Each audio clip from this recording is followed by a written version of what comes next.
The HBCU Sports Podcast, coming to you in 3, 2.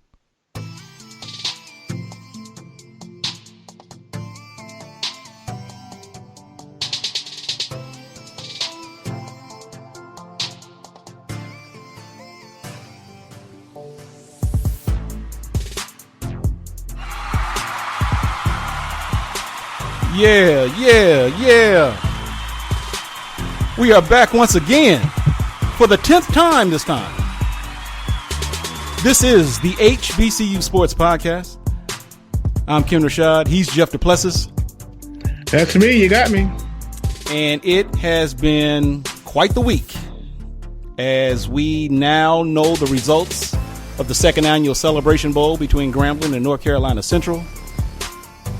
What a game. And it's a game that I think no one in their right minds would have predicted would have happened.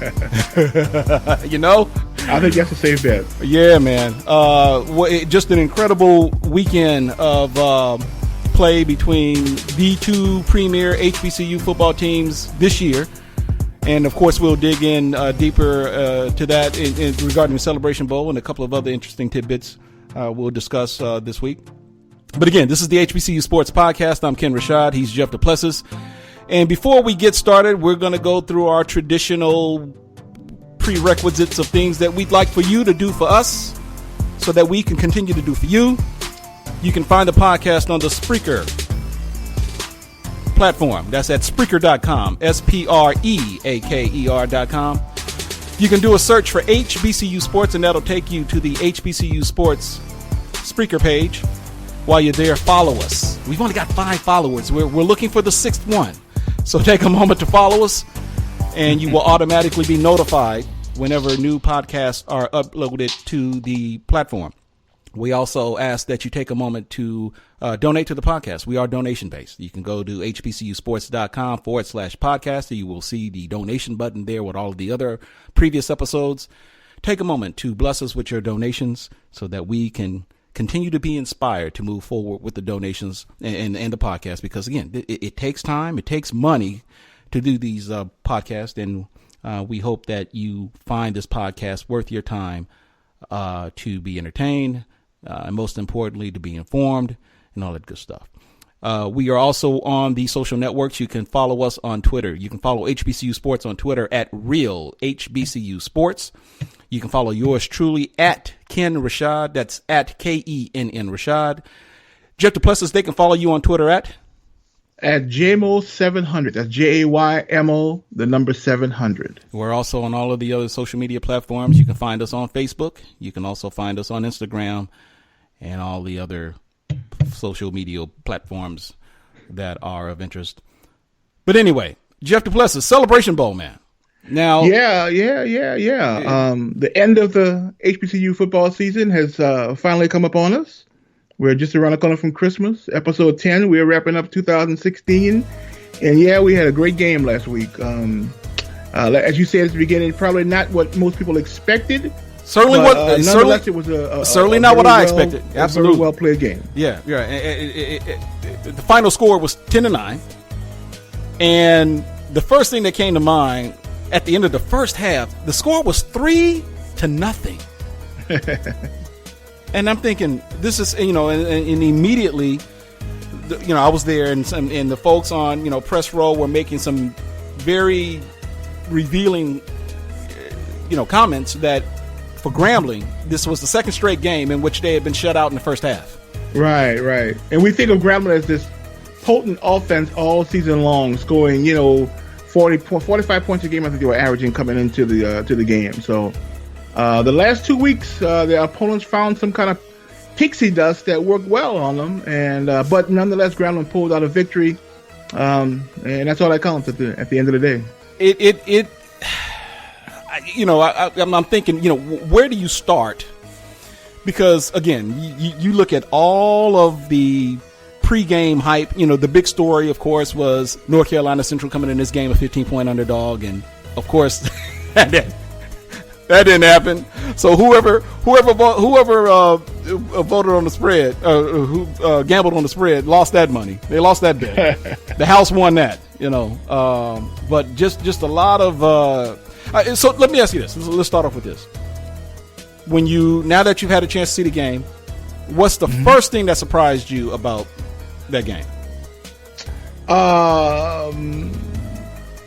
Two things. The NCCU defense and the struggles of Devontae Kincaid. He hadn't played well. He didn't play well at the game at all. Right. He struggled. Compared, especially when you compare what we've seen of Devontae Kincaid earlier in the season. Exactly. And I don't know if that ankle played a role in his performance the last 2 or 3 games, but no doubt he played well. He did what he had to do in crunch time. He did get that key drive and lead the team down the field, but his overall performance was less than desirable. Yeah, he let me see his numbers. 15 for 31. Yeah. With 15 for 31, one interception, 149 yards. 66% completion percentage all season long. That may be his first game under 50% all season, I think. Yeah, 149 yards passing. And Malcolm Bell's numbers, 18 for 32, 2 interceptions, 240 yards passing with a touchdown. Yeah. And,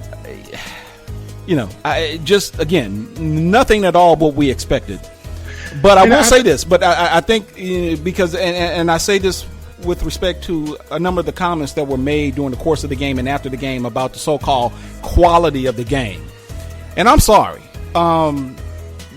Granted, the score may not have been to what the liking of some, or may not have been what we would have likely expected. But I thought this was a stellar defensive battle between two teams that are all season long, been pretty stable, consistently defensively speaking, all year long.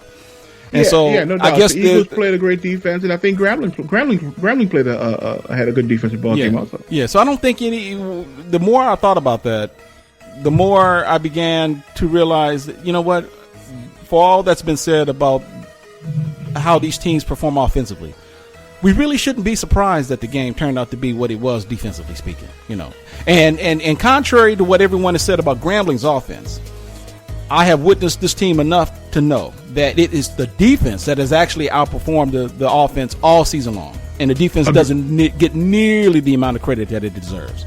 Yeah, I agree with that. Yeah, Broderick Fobbs, head coach, made the comment that, I think the team was ranked in the top 5 in like multiple categories all season long in the FCS. And I forgot what those categories or what the specific stat was. I want to say they were top 5 in offense and defense. Right. So there you go. That's what it was. And so, that is a tremendous accomplishment. And to be able to do that throughout the entire season, for the most part, that says a lot about the defense. In that, for those that have followed the Grambling defense and the secondary woes from the past 2 seasons, man, this is like a tremendous improvement from the last 2 seasons regarding the defense and how they perform through this season. I would say, can I bet? I'm willing to bet, and I haven't looked this up, but I bet Grambling is the only program, FCS or FBS level, to have the top 5 offense and top 5 defense in the nation this year on any level of football. Yeah. So that's a pretty good accomplishment. But I tell you one thing. The last 3 games of the season, Grambling found the recipe for success in the second half, and it was the same thing all 3 games. Third quarter, you're down, come out and run the ball. Run the ball on the ground. Run the ball.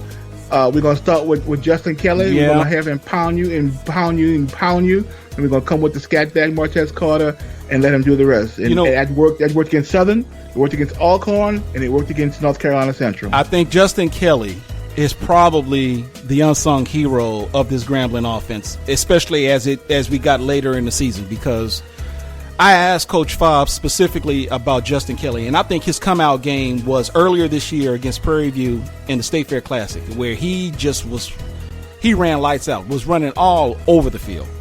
And I asked Coach Fobbs, what if anything was said to Justin Kelly that allowed him to perform the way he did.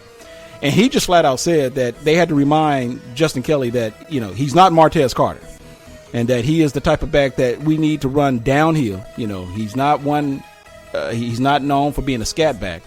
and that he had to basically run in his natural form. And apparently that conversation worked, because I'm telling you, man, he has come through big for this team, especially in the games where it mattered, where they had to come from behind. They had to come from behind against Prairie View. They had to come from behind against Texas Southern. They had to come from behind against Alcorn in the SWAC championship game. And, of course, they had to come from behind against North Carolina Central. And he was key in all of those games, starting the third quarter. No, I agree.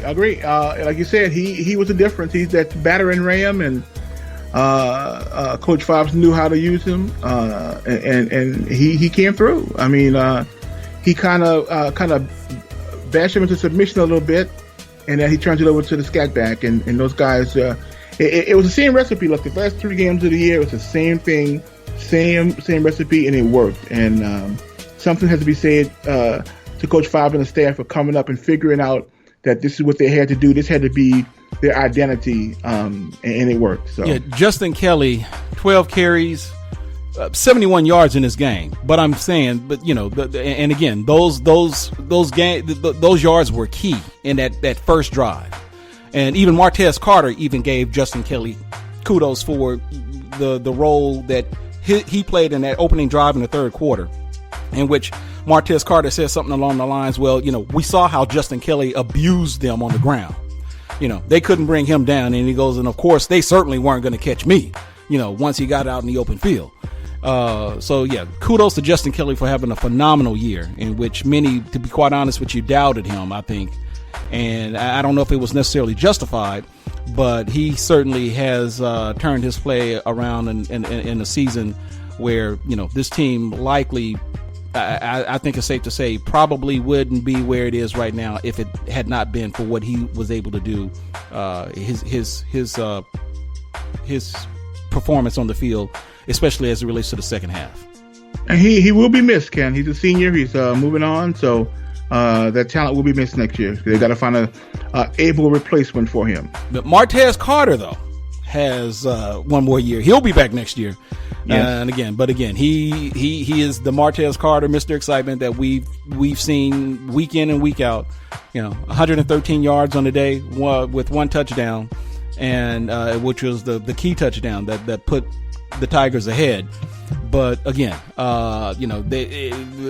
Grambling once again found a way to just, come trailing in the second half, and just for whatever reason, just found a way to turn it around.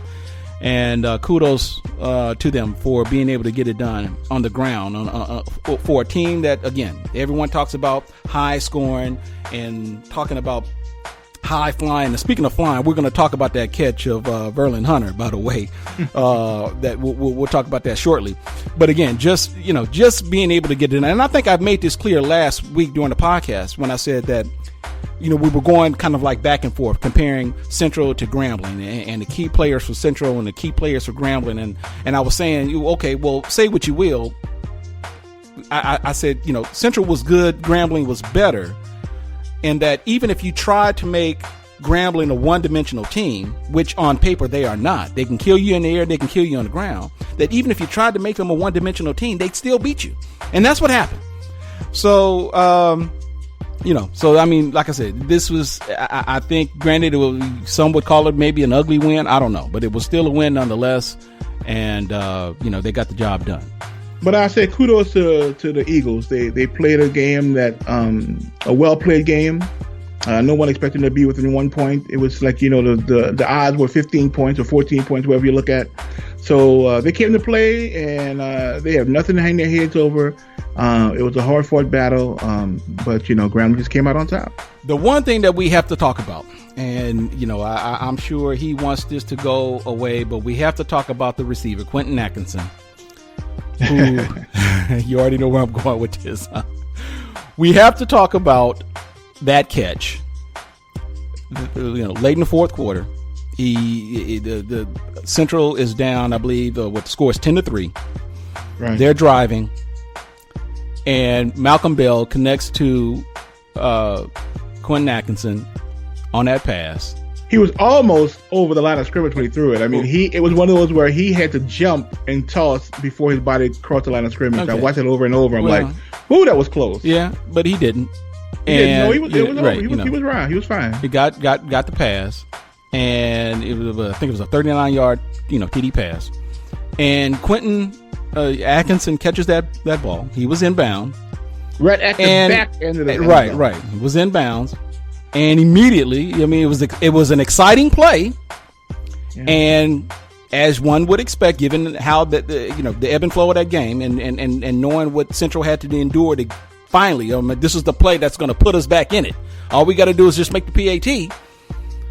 He decides to celebrate, and with his teammates, and he's on the sideline, but he takes off his helmet. And the officials throw a flag for excessive celebration. The penalty is then assessed on the PAT, 15 yards. And ultimately, as we all saw, that PAT was blocked. Blocked, yeah. Tigers. You feel sorry for that kid. I know he was excited. He was caught up in a moment. It was a potential game tying and maybe eventually a game winning score.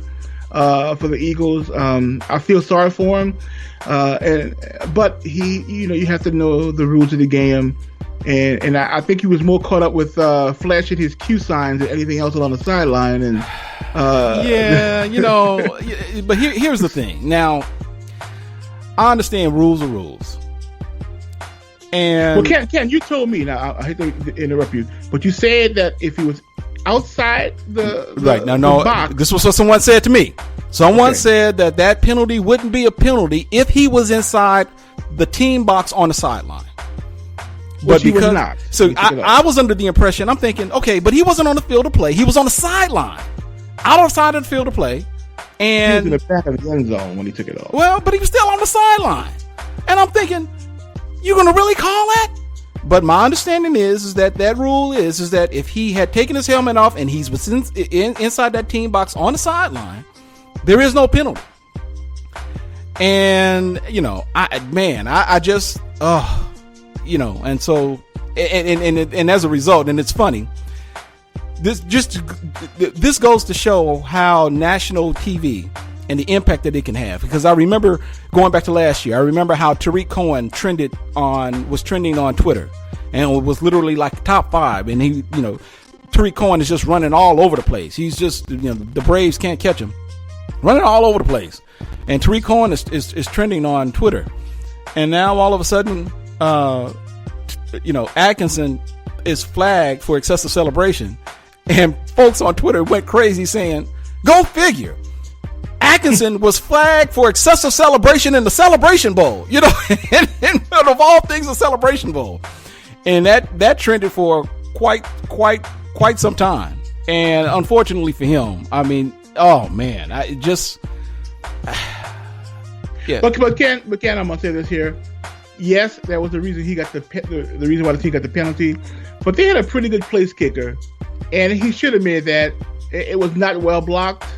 The Grambling guy came off the edge, and I'm not sure who blocked it. Ken, you may know. No, I don't. I can't. But he made a good play, and there's no reason why you can't make a 23-yard extra point. Is what it pretty much amounts to. I had a chance to watch that game again. I DVR'd it, and I remember Jay Walker making the comment that if for whatever reason there wasn't a penalty, and if Central had gone through the normal process of just going through the standard routine PAT, that Grambling may not have been as aggressive in trying to block that punt as was the case.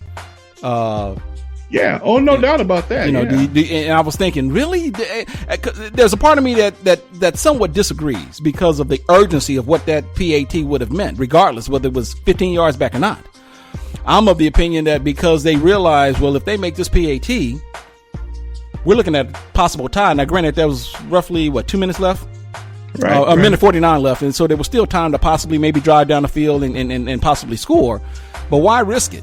And I don't know. That was and my. Think about it. Grambling would have had to score a touchdown because their field goal kicker was.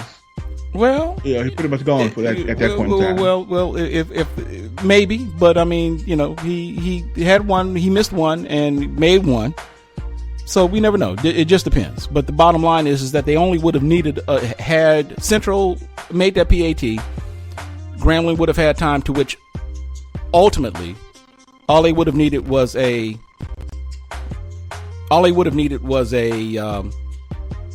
field goal to potentially win the game. So, Ken, you mentioned Jay Walker. What did you think of the broadcast? I thought it was typical Jay Walker, and I mean that complimentary.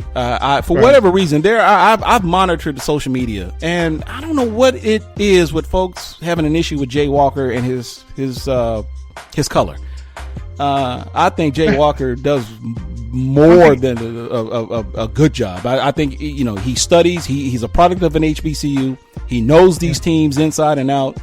And to some degree knows the culture of most of these HBCU campuses, the coaches, that's the players, and I think provides you with a unique element that you wouldn't get from anyone else. And the criticism that I think he gets, you know, and let's face it, when you're speaking off the cuff and you have no idea what's going to be done in the course of a game, quite naturally, you're gonna probably say some things that may not necessarily be true or that you could be challenged, but that happens. And I don't know. I just think that he gets a bum rap. So, you know, I to answer your question, I had no problem with Jay Walker. No, I thought Jay he did a good job like he always does. I think, and I thought the play-by-play guy was fairly well. Did a good job. I didn't have any complaints with the broadcast. I do want to give a shout out to I think her name was Tiffany Green. The sideline report. She did a great job. Right. And she also did a good job wearing those leather pants.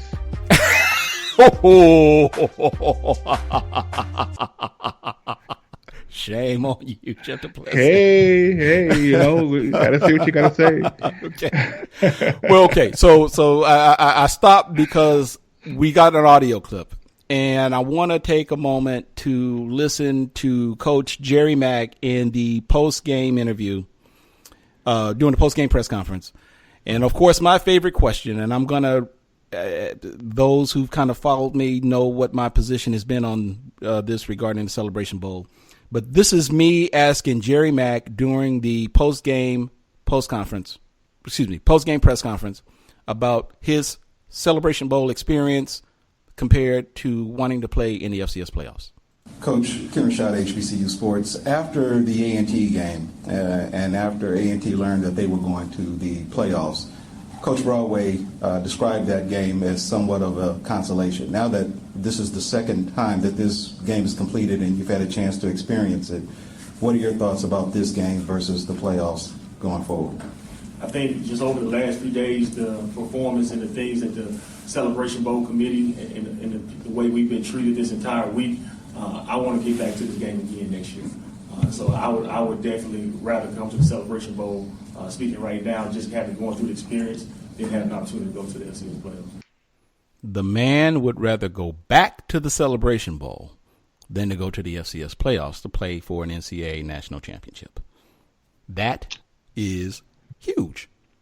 Yeah, that says a lot, and that says a lot about this entire bowl, the Celebration Bowl committee, and you know the whole event. That's what I was trying to say. But you know what? Coach Fobb said something very similar. He said he has been to bowls with FBS programs, and he thought that Celebration Bowl layout was as good or better than any bowl he had been to as an assistant coach on the FBS level. So that says a lot for the bowl itself. And for those that may not be aware, the reason why I thought that was important to ask, because 2 years ago, when this game was first announced, and my understanding is that, you know, the SWAC was all for it when it was proposed by ESPN. The MEAC conference had a real difficult time trying to reach the decision of whether or not they wanted to give up their automatic qualification to go to the Celebration Bowl when they were so accustomed to playing in the FCS playoffs. And when the MEAC finally made the decision, okay, yeah, you know what, let's go ahead and move forward with it, there were a lot of MEAC fans, and not just the MEAC fans, but coaches included, that had a real hard time giving up an automatic qualification spot in the FCS playoffs to be a part of this game. And some use some very discouraging terms to label this game, and I'm not gonna, but basically some were trying to imply that they were discriminating themselves from the rest of the country and so forth. And I asked Coach Broadway the same question at the end of last year's game, and he emphatically stated that without question, the Celebration Bowl was the place to be, in which he even went so far as to say that HBCU programs that compete at the FCS level, and these were his words, are not financed to win national championships. Right. And, I'm like, man, have mercy. He finally put it out there. They are not financed to win championships. And for those, this isn't just about athletic budgets. Budgets are important, but we are not, you look at North Dakota State and Eastern Washington and James Madison and whoever else is left. I don't know who the finals are. But the budgets of those programs and the amount of support that they get, it's like night and day compared to our best programs. Right. And I don't want to get too far off the subject, but for instance, you and I were talking about this before the podcast. We were talking about the Idaho Potato Bowl or whatever that game was between Idaho and Colorado State. And of course, Idaho making the decision to move down from FBS back to the FCS ranks because they refused to invest or even spend the money the minimum money required to compete at the FBS level. So just to put some things in context. So now, fast forward to the Celebration Bowl. It was important for me to ask Jerry Mack that question because, as you heard, North Carolina A&T head coach Rod Broadway stated before the start of his game against Richmond in the first round that he viewed this game, the FCS game, as a consolation to the Celebration Bowl. Clearly, Rod Broadway wanted to go back to the Celebration Bowl. His team wanted to go back to the Celebration Bowl. Now that Jerry Mack has had a chance to experience the Celebration Bowl, albeit it was a losing effort, but valiant one, he made it clear. I would much rather come back to this game now that I've had a chance to experience it, as opposed to going to the first round of the FCS playoffs.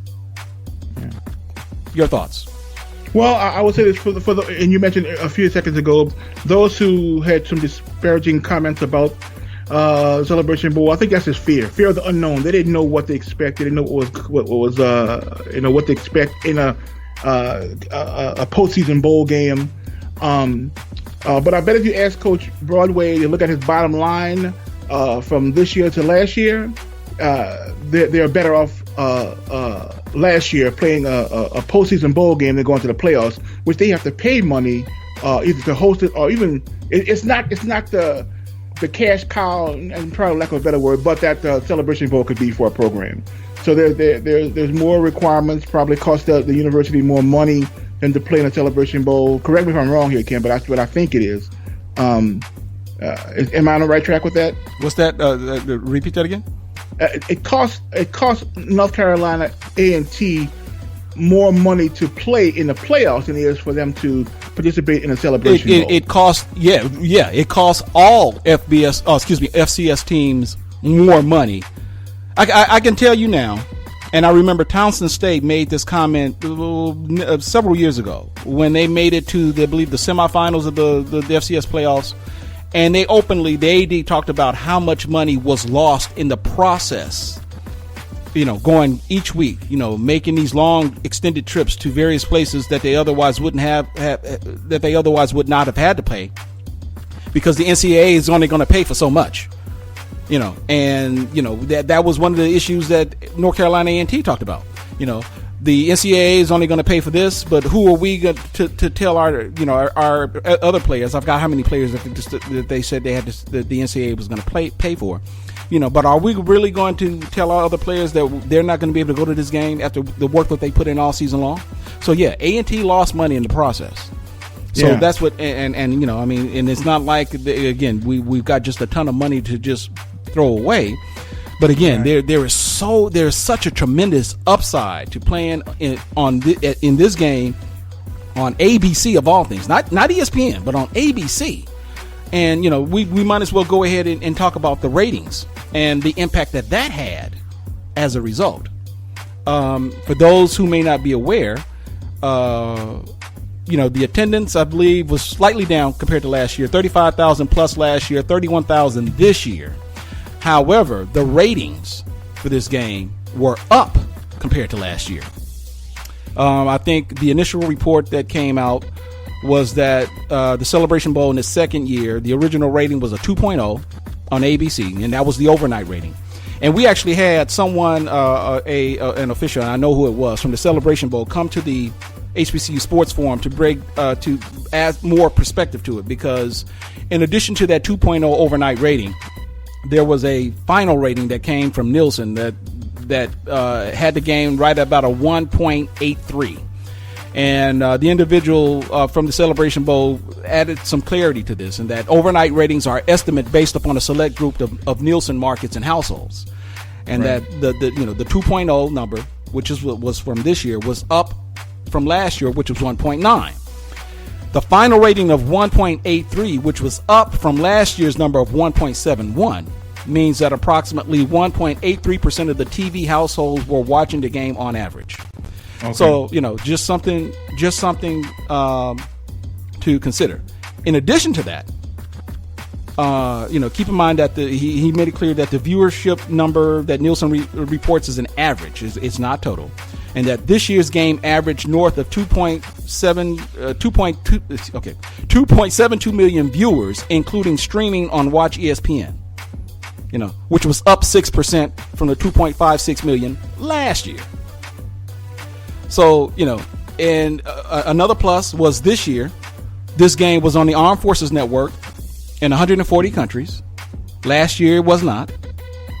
And that's pretty cool. That's a pretty cool thing. Right. And he made it clear that the numbers from the Armed Forces Network are not included in the ratings that are. So that's something to think about here. Something to think about. And so if you think games like this don't matter, again, we talked about because Quentin Atkinson getting that celebration penalty, and the talk on Twitter and folks literally writing up reports on SB Nation about how a kid playing in the Celebration Bowl gets penalized for excessive celebration. That's one element of this game being on a national on a national stage. And then we take a look at someone like Verlin Hunter and that sick one-handed catch that that ball he caught. Now, granted, that play was brought back because of a holding penalty, right? Unfortunately, yeah. But it made the highlights nonetheless. Yeah. I think, and there was even another catch, I think, from North Carolina Central. I can't think of his name, but that play, I think, made like the top 10 in catches. That catch by Hunter was Odell Beckham Jr. Right. But with respect to the Hunter catch, that game, that catch, I think it made SportsCenter. It made just about every other highlight you can think of, and I think even someone highlighted. What's the guy on ABC Monday Night Football? The wide receiver played with the Vikings. Chris Carter? No, the other one. Come on, man. No. Oh, Randy Moss. Randy Moss, right? And I think it was something along the lines that he just with the Vikings. They got two of them. Come on. Right, there you go. You got Moss or something like that, and the fact that he was able to get that type of attention just kind of goes to show the impact that a game like this on a national stage can carry.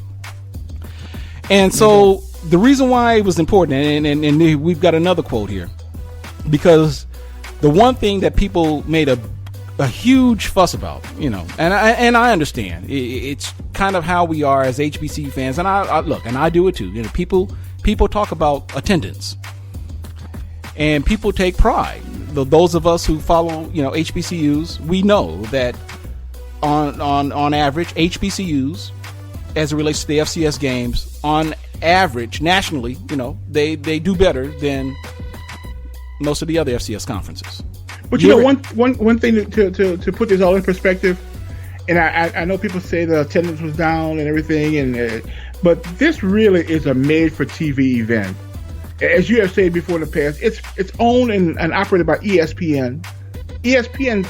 The only thing they're concerned about and what they want is to get eyeballs on this product. Absolutely, and I'm glad that's what it's designed for. It's designed for and I want to say that you'll play the soundbite later, but they just want a good crowd. They don't necessarily have to get 50 or 60,000. Right. They want, I think, what's called a representable crowd from both universities, but it's all about eyeballs, and I think that's one of the keys that people have to understand. That is correct. So again, people were saying, man, the attendance is down from last year, and if we don't support this game, ESPN is going to pull the plug. Well, ESPN is committed to this, from what I understand, for 6 years. I think this is the second year of a 6-year contract, so there's still 4 years left. This game is owned by ESPN. ESPN is in the TV business, and in the TV business, the thing that basically makes or breaks any particular program is ratings. It's eyeballs on the TV. And so when I was trying to tell people on the social networks and so forth, social media networks, that not that they don't completely care about attendance, but attendance is not first and foremost, is not the first and foremost concern with ESPN, as may be the case with, say, the SWAC championship game or any of the other classic football games that we are accustomed to seeing, where attendance is indeed a huge factor, because that is how, obviously, the programs make a huge portion of their money, whether it be from the promoters and the guarantees that they pay and so forth. So, here is a clip, and here's a clip from John Grant. I think puts everything into perspective. Here is John Grant, the executive director of the Celebration Bowl, and his comments after the game regarding attendance and ratings. What can you do? What do you think you have to do maybe to increase attendance at the game? What is there a particular element you think that would make fill up the place or come close to that? Well, the important thing for us is eyeballs. We get more impact for these schools when there are people watching it on TV. And last year we had almost 15 million people watching, and from what I've understood preliminarily, we'll have more than that watching this game this year. We announced that the game was going to be aired on the Armed Forces Network, which really, for the first time in the history of HBCUs, took this game global. It will be viewed, or was being viewed today, in over 140 countries. That is what we really seek to do, where we can have a real impact on these HBCUs by bringing them not only to extensively across the country to viewers, but taking them around the world, which will really help them in more importantly, in student recruiting, in branding, and helping them in their fundraising efforts. That is the real win. We had a great crowd here today. So we're not looking to have 60, 70,000. What we really want is to have a representative number from both schools, and we had that. But more importantly, we need an overwhelming number of eyeballs, because that's how we can continue to invest in these universities through increasing the purses over the years. Now, from the plethora of activities you had prior to the game, same thing next year? You want to add some more? Would be anything different you'd like to do? Anything you learned from this year maybe you'll change or tweak some? Well, we're always looking to get better. We think that this year we gave a better presentation than we did last year. We're not satisfied with, what we've done, although, we've got great reviews, as you heard earlier from Coach Fobbs, who said he's been to even, bowl games with Power 5 conferences, and he thought that this was better than anything he had experienced. And we want to assure that we can not only maintain that, but really improve upon that. And that's our goal on an annual basis, to make it better. Will we tweak things? Yes. Will we be consistent with the things that we know we did well? Yes, but we'll also try to make them even better. You can't make these things up. He basically just said it. I don't care about 50, 60,000 people in the stands. I don't care if we get 50, 60,000 people in the stands. That's what he said. Yeah. He said that. He did. And that goes back to what you were saying, what I was saying. This is a TV event. And what you see on ABC, what you get on the ESPN digital platform, and DVRs also, don't forget that. That people may come back and watch later on. All that's what counts. So so anyone that's listening to this that have a hard time trying to it's all about attendance. Well, in this case, it's not all about attendance. It's about eyeballs. And I think when you listen to the rationale behind it, that, if this is, granted, bowl games in this case, or any case, it's about money, and, if ESPN is going to continue to invest in this, and you know what, I really thought about it. I'm thinking what ESPN puts into this game, there's a part of me that wants to think that this game is probably a drop in the bucket for what they probably are likely going to get in return in terms of advertising revenue, and if wait, what do you mean by that? Meaning that what they invested in the game compared to what they generated. So you say that the return on investment is going to be exceptional. I don't know about exceptional, but obviously you want to get a return on your investment. Right. So ESPN is not losing money, is what you're saying. I'd like to think on this game. Now, keep in mind, people don't understand. That's another. I'm glad you brought that up, because of the 41 games on the slate for bowl season, there are 41 games total. ESPN owns 13 of them. 13. And so that includes this game. The ESPN owns the Las Vegas Bowl. ESPN owns the New Mexico Bowl. And I can't think of some of the other games that they own. But the Celebration Bowl, with the exception of the Las Vegas Bowl, has so far generated more eyeballs on the set, if you will, than the New Mexico Bowl or the what was the other bowl that Las Vegas Bowl. Well, yeah, but the Las Vegas Bowl did generate more. Oh, okay. Yeah. But you know what? But there were, and the thing is that even though there isn't necessarily a huge emphasis placed on attendance, so far the Celebration Bowl has managed to hold its own again this year, and is one of the higher attended bowl games so far in the early season. Now, granted, that they're going to likely drop. I think so far the Celebration Bowl is ranked in the top 5, and that number is going to likely drop as we get towards the playoffs games and so forth. But I think all in all, this is actually, I think so far this is actually a pretty good. This is I'm always for HBCUs having their cake and eat it too, and I think so far this game has allowed HBCUs to do it. Think about that. Attendance, granted, it wasn't as much as it was last year, but it was still higher than most of the bowl games that will be played in the early part of the bowl season. The ratings have increased from the year before. We were able, in the MEAC's case, we're able to get a team in the Celebration Bowl as well as a team in the playoffs.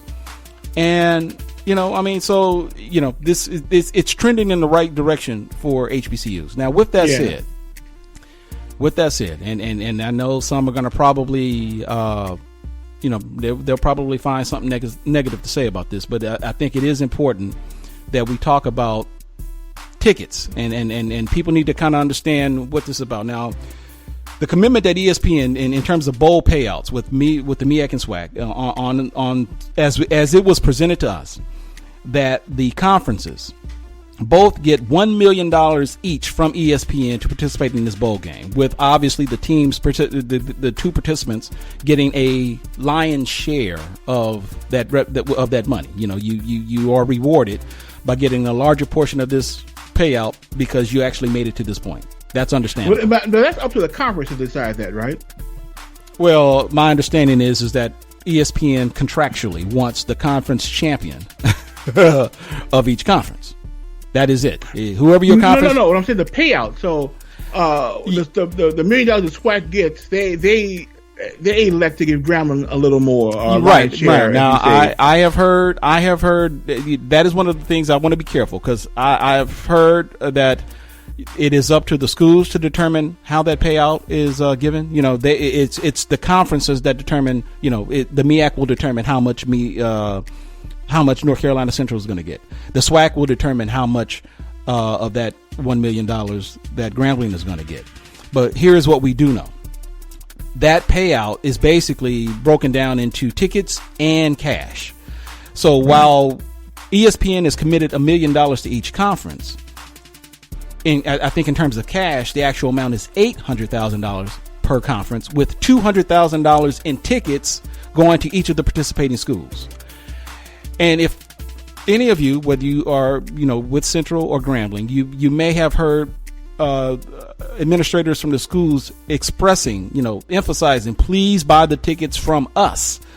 because those schools keep 100% of the money, of the ticket money that they sell. Right. 100% of ticket money. So ESPN is going to give us $200,000 worth of tickets. We have a potential to make $200,000 in ticket sales that we get to keep, in addition to the additional money that we get from the cash payout that we're going to get from the MEAC or the SWAC. That's why it was important. So, I was able. I'm still in the process of trying to get some all of the details from North Carolina Central, but I did reach out to Grambling and asked about the revenue generated from ticket sales from the Celebration Bowl. And in talking to, I got a statement from Will Sutton, and he told me that Grambling. Now, keep in mind the attendance was 31,000 and change. Grambling sold. Grambling sold approximately 2,100 tickets for a net of nearly $61,000. And now that may seem relatively low, but when you look at the logistics associated with how this all works, that's probably one of those things that the SWAC is going to have to iron out going forward, because they literally had less than 2 weeks to sell those tickets.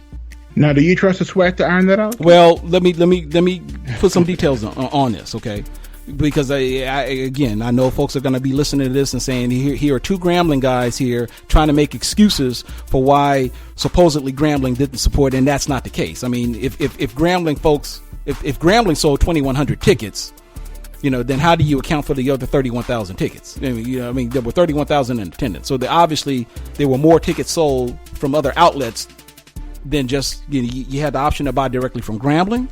You had the option to buy directly from North Carolina Central. You had the option to buy online at Ticketmaster.com. And it is my understanding that neither Grambling or Central gets benefits from ticket sales sold online at Ticketmaster.com.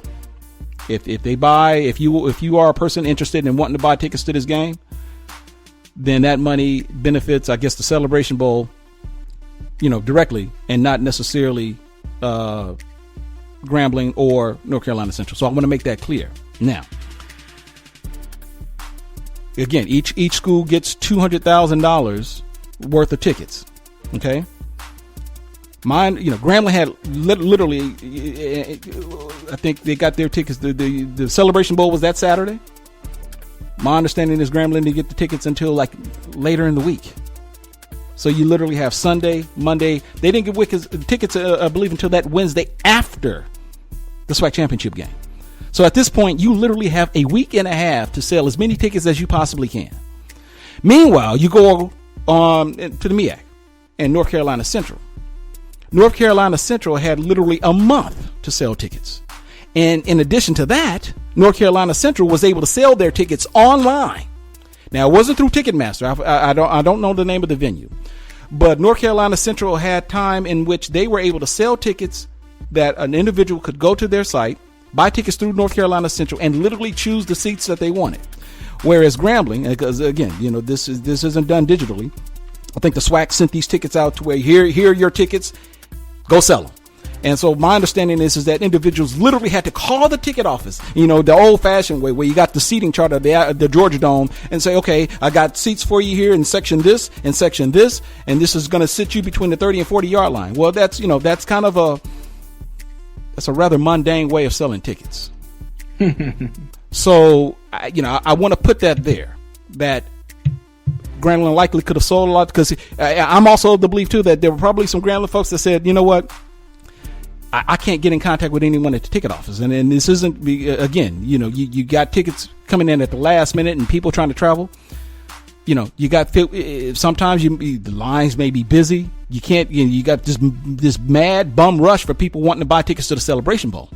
How many times people do these things after hours or on a weekend? That's my point. Not open on so you may, and I'm sure, as a matter of fact, I know of some who did, Grambling folks who, out of fear of not necessarily wanting to get the seat that they really wanted, said, I'm sorry, I don't want to miss out on this game and I want to get good seats.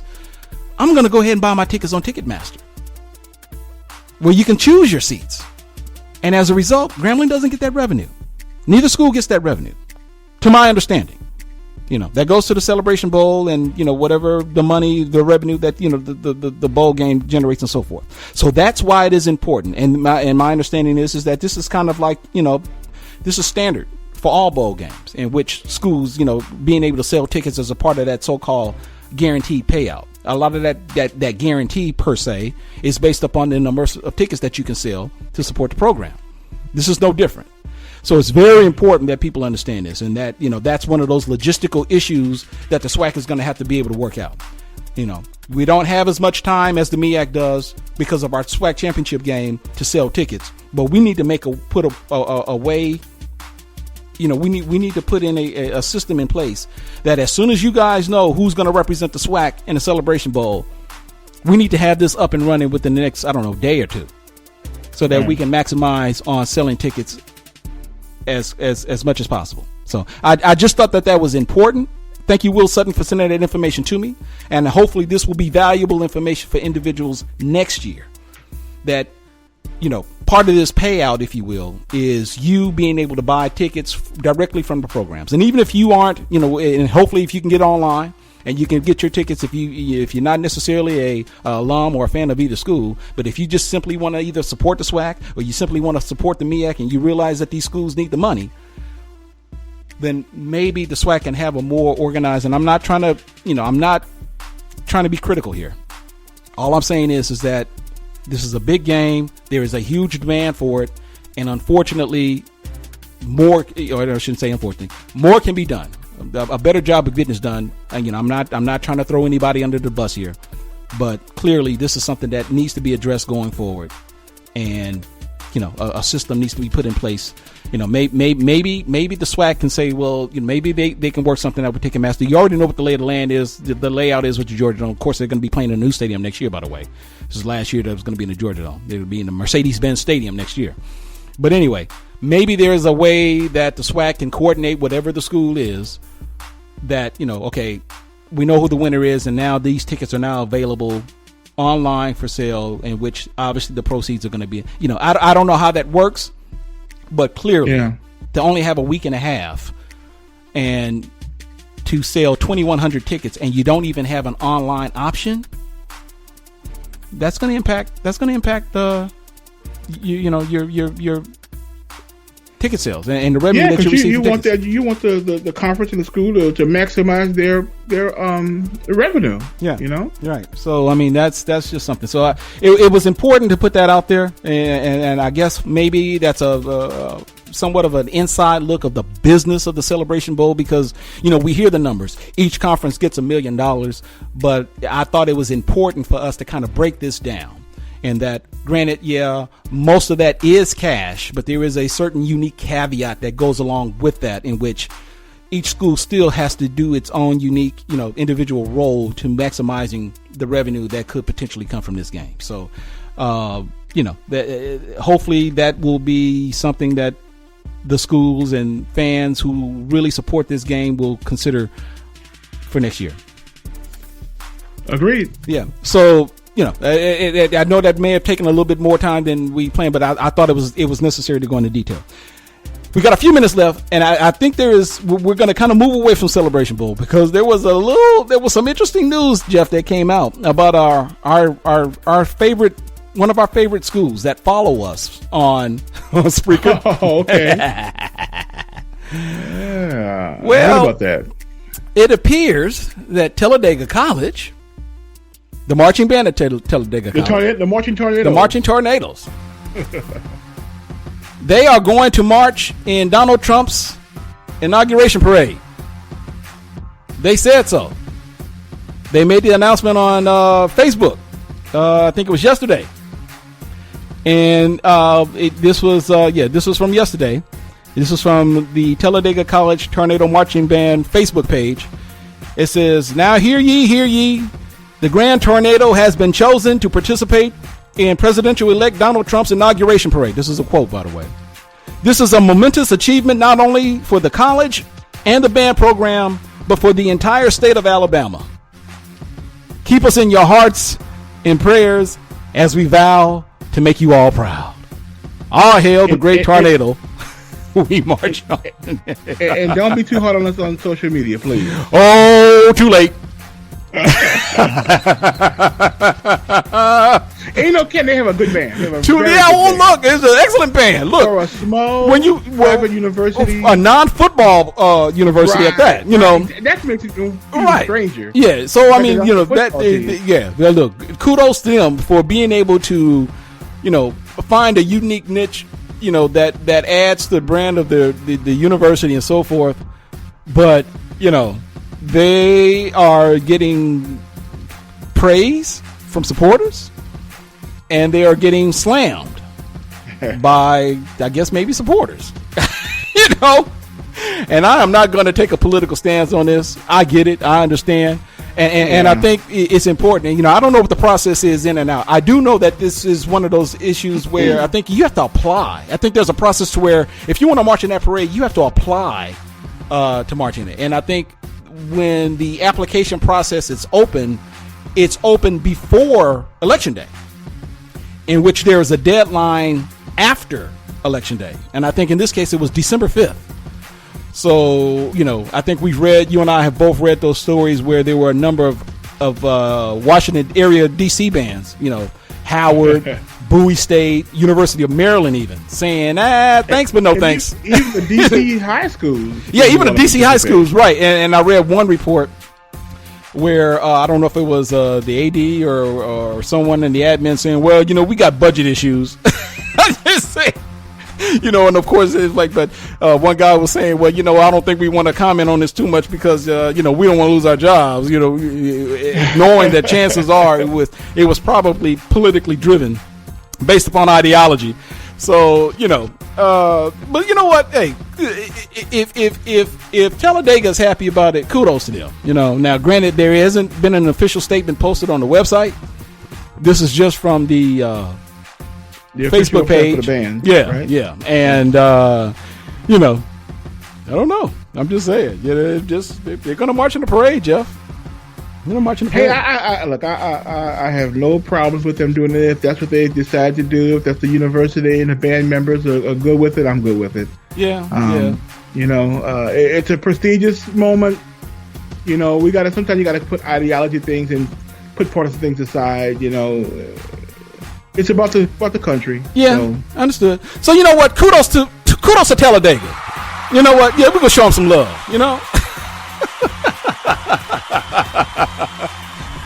You go Tornadoes. I'll tell you, they will be the best band in the parade. I have no doubt about that. I know they're a good band, and they're gonna. I can see Donald Trump looking at them and like, hey. One other quick note. Again, this hasn't officially come out from anyone yet, but I was told that an agreement between Texas Southern and FAMU has been completed, and that I believe starting next year, first game of the season. I don't know where yet, but Texas Southern and Florida A&M will be playing a home and home against each other in a regular season game. So that's a SWAC versus MEAC game. So look, if I'm going to give Charles McClellan hell for scheduling non-conference games against conference teams, I'm going to give him credit for scheduling a true non-conference game against a true non-conference opponent in FAMU. Right. Because the MEAC folks are under the impression that they're just dominating SWAC football, and I don't know if that's necessarily the case. But hey, say what you will. So anyway, that is that wraps up another edition of the HBCU Sports Podcast. I am Ken Rashad. He's Jeff Duplessis. We thank you for taking a moment to listen to us ramble. We're going to take a little break for a while. Yeah, we're going to be gone for a couple of weeks. Break. Yep. And, for those of you, happy holidays, Merry Christmas. We'll see you in 2017. By all means, go to hbcusports.com/podcast. Please donate something to the podcast. Make sure you follow us on Spreaker.com. Type in HBCU Sports. Go to our official Spreaker page and follow us. And we will be all the more better for it. And continue to send us your feedback. But until next time, like I said, happy holidays, Merry Christmas. Merry Christmas to you. And Happy New Year, Brother Jeff. And safe travels if you're going out of town, anyone. But we're out, man. We'll see you next time. All right.